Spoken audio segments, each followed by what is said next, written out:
If there was an oppression Olympics, I would win the gold medal.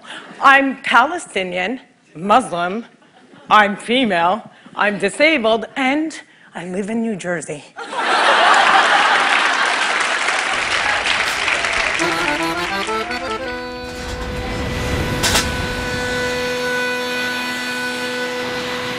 I always joke about the fact that I knew I was Palestinian before I knew I was even female. Like, it's all my parents ever talked about since I was a very small child. We spent every single summer in my village, Deir Dibwan.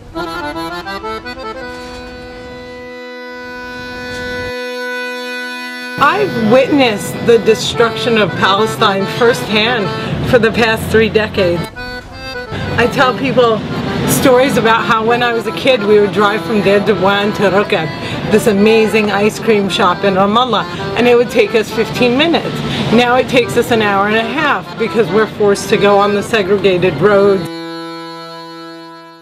It's always so hard to do comedy in Palestine because it's never a good day. Every single day a Palestinian is murdered. There's never a good day to do comedy.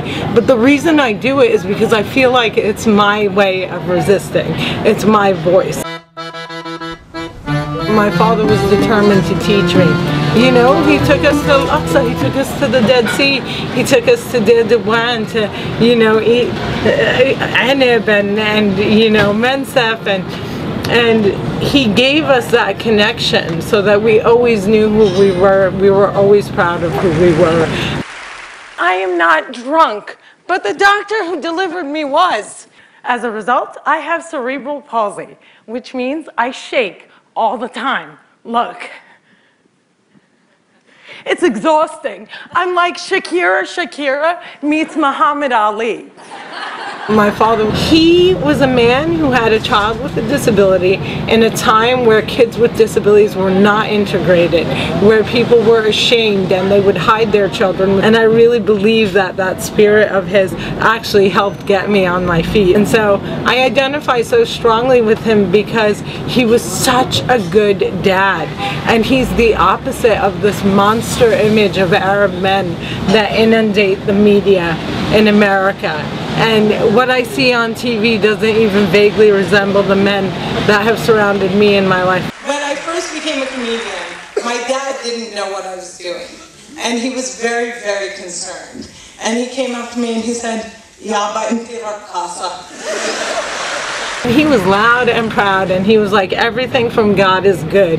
And he always raised me without shame as an equal to my sisters, and he inspired me and empowered me because I always say, you know, a lot of people with cerebral palsy don't walk, and there's no shame in that.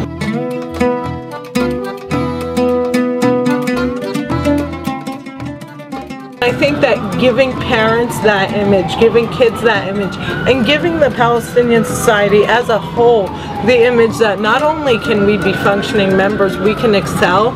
I hope that that's the most important thing that I've done for Palestine, but I feel like we have so much more to do that it's just a little drop in a huge well. I made the grand mistake last year. Last year I turned 33. And I was convinced if I didn't get married, I would die alone and be eaten by my cat. So I went to the best place in the world to catch a husband. I went to Gaza, someplace they have no place to run.